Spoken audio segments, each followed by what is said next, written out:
Welcome back to the Gamer Muscle YouTube channel, where we continue our coverage of the latest version of Assetto Corsa, version 1.3, which of course introduced OpenVR, a tugboat, a spaceship with wheels, and of course the 2017 Porsche 911 RSR, which you can see on your screens right this second. But before we talk about the Porsche 911 RSR, it's worth saying that Kunos have been very diligent and incredibly busy and have already polished version 1.13 with an OpenVR app, which we'll talk about, which allows you to set super sampling, but you probably don't want to use it, and we'll explain why.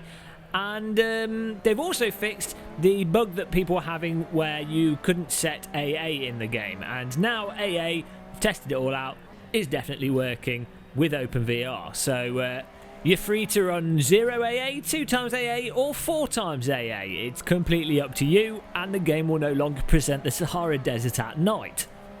Now, the OpenVR app, as I was saying, you probably want to avoid it, but it's there on the right inside of the game, and you can then select your super sampling value. Now, the reason why you probably want to avoid it is that it's not just tied to Assetto Corsa. What it will do is change the Steam VR super sampling value that affects everything in Steam VR.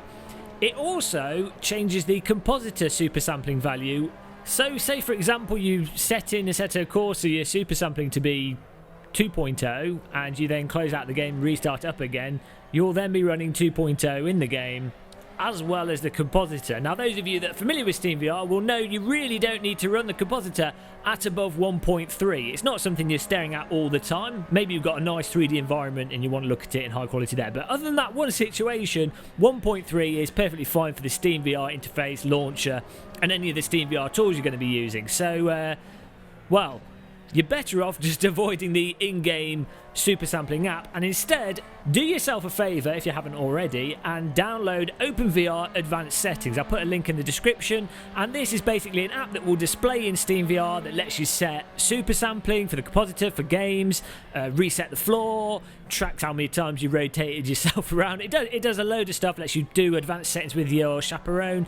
It's an absolutely amazing add-on to Steam VR, and it's a must-have tool that you should already have if you don't yet. So go and get that. But yes, other than that, the actual core things have been fixed.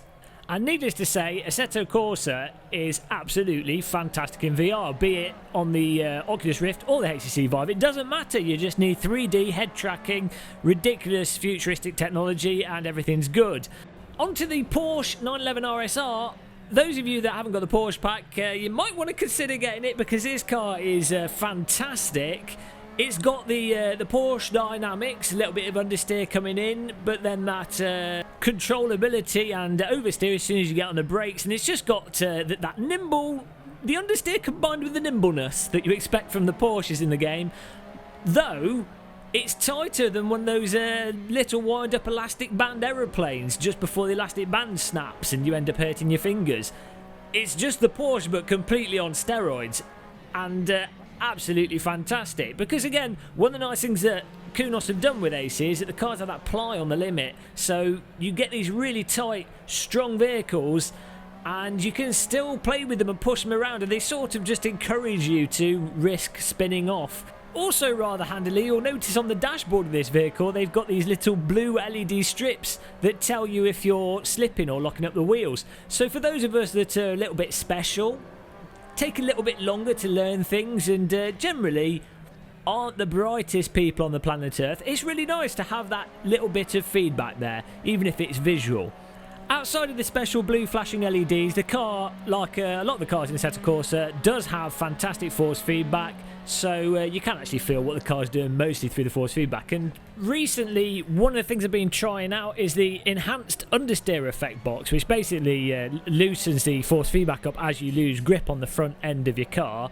And we've got that ticked on. We've tried it on and tried it off, and I find with some of the newer cars, or modern race cars that are tighter, that effect can be really useful to avoid accidentally getting into understeer, and it's probably more useful for people with weaker force feedback wheels. I'm not sure if I'm going to keep it on, but I've been testing it out with this car and the 90s Mazda, and it's been really good with these vehicles. So yes, in general, the force feedback, really communicative with this car, and it's just pleasant to drive. It's a bit of a rocket ship, I think it's got a good bit of pace to it. If you were to take this down a country lane, you'd probably cause all the wildlife to collapse around you. Mind you, the amount of fuel that these Porsches use, 2 laps and you've basically caused global warming completion, and that's it, end of the world.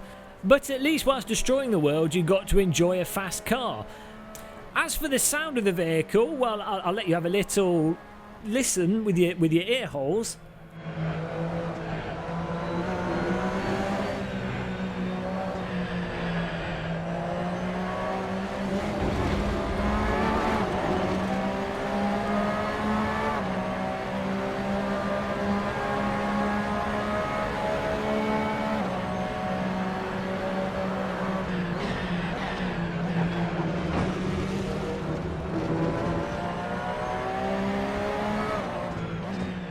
I don't know about you guys, but sounds pretty good to me. In terms of the actual sound design of this vehicle, actually, one thing I think it does do really well is it might not be as striking or as impactful as, say some of the car sounds in Racer and Racing Experience, which really sort of hit you in a guttural way. What this vehicle sound does do, though, is it really feels as if the audio was captured from inside the cockpit. So in virtual reality, especially with your earbuds on with the Vive, or even with the Rift headphones, you feel as if you're actually placed inside the car from the audio. One thing that's really well done with the audio, though, is the external sounds. When another car is next to you, you can really clearly hear that they are next to you, and you can really clearly hear which side of the car that they're on. I think it was a patch ago that they actually updated the audio so that when you turn your head, the stereo still works. I'm not 100% sure on that, but I think they did do that. Regardless, basically you can tell where other cars are around you from the audio. It can get a little bit cluttered when there's more than 2 cars around you, but say you're just battling away with one other person, it's reasonably clear where they are next to you and that you need to be a bit more careful without using anything other than the sounds for that. All in all, though, it's just a fantastic vehicle to the Porsche DLC pack, and as I say, a pack that's well worth getting. I think the Porsche pack is probably the second most important pack to get, other than the pack that includes the entire Nordschleifer, the Nordschleifer monster. I'd put it up there. The Porsche cars are really popular online as well. You find a lot of servers running them.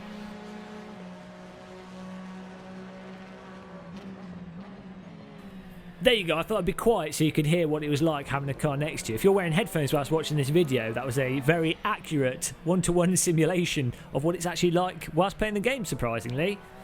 But until we do more races and spend more time with this car, there's not really that much more we can say about it. Other than, on the face of things, it seems like a fantastic vehicle. I think Kunos have done a fantastic job with the 1.13 update. Having OpenVR natively, I think, is a really good step forwards. Not only because it reduces the amount of hassle in terms of getting Revive to work. The Revive did work fantastically, and you have to give a lot of credit to the guys that programmed Revive. But having the native support will improve performance. And when you have updates to Steam VR or updates with Oculus and what have you, it makes it less likely that things are going to break. And you just end up with a more polished user experience. So, if you enjoyed this video, click the subscribe button, like it, drop us a comment. We'll be checking out the 90s Mazda and the Mazda 787B, so keep your eyes peeled for them. Until that point in time though, thanks for watching everybody, and goodbye.